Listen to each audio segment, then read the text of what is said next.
Welcome, friends. The title of this video is The Art of Weaving, and it is the story behind the poem in this channel titled Portrait for Eternity. In 1993, my heart lamented the sudden death of my beloved grandmother, Edna, who without a doubt was one of my biggest fans. Needing peace from the relentless grief that pulled so tightly on my heartstrings, I prayed for God's mercy and grace to endure the pain losing her had brought me. And in my teens, I remembered how Grandma and I worked meticulously for months to make a beautiful queen-size quilt.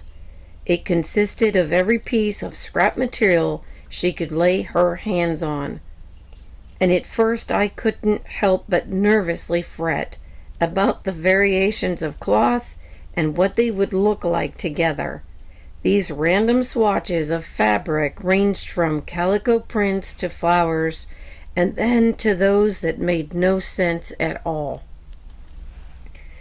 And I'll be honest, I wondered quietly to myself whether or not I would even like it when it was done, because at times it seemed a haphazard endeavor that I simply could not understand. Yet she, on the other hand, being a registered nurse, had it precisely figured out. On occasion, I recall in the midst of my frustration, her endearing laughter rolling across the dining room table, assuring me all the while, looking on the colorful patchwork, that everything was going to be fine.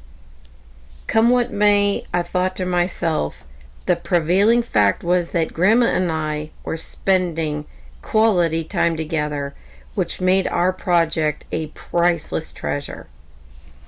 Looking back, I found in making that quilt that my grandma had specifically helped teach me how to look beyond the disheartening scraps that life by chance would set on my table.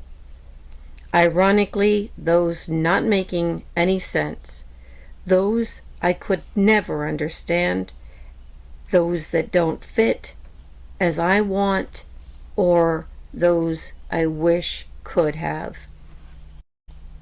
I couldn't see it then, but I sure see it now, that her discerning ways literally trained me to value the wisdom of age and the expertise of experience, while God, on the other hand, bound our hearts in a way that only He could do, tying true precious moments and memories that I know will last and inspire a lifetime.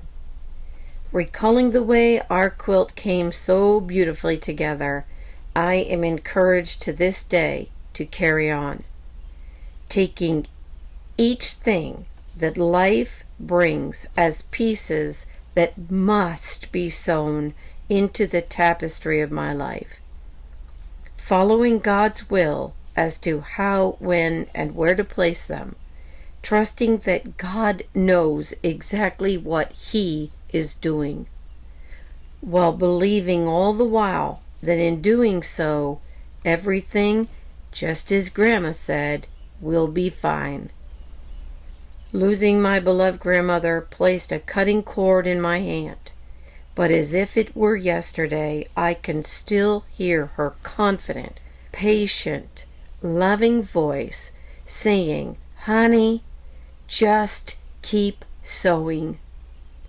And I shall, until my final stitch on this earth is sewn, believing that I will see her again in the place where God for each of us shall unveil the true grasp of life's beautiful tapestry and the portrait of our eternal meaning in Him.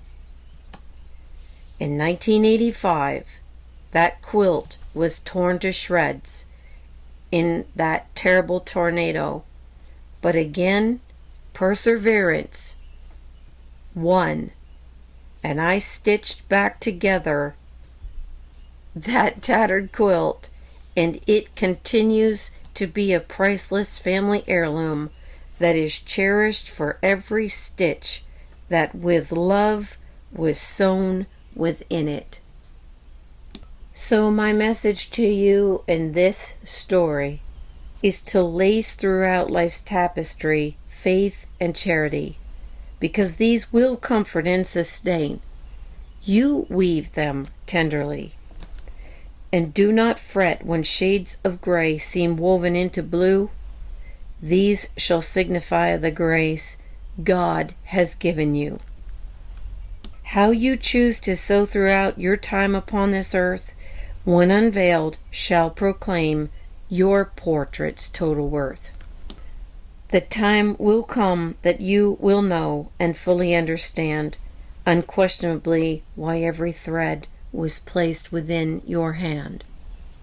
I pray this gives you confidence to keep your heart believing, so you can carry on with hope till God shall cease your weaving.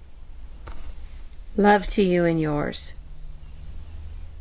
From my heart, sincerely.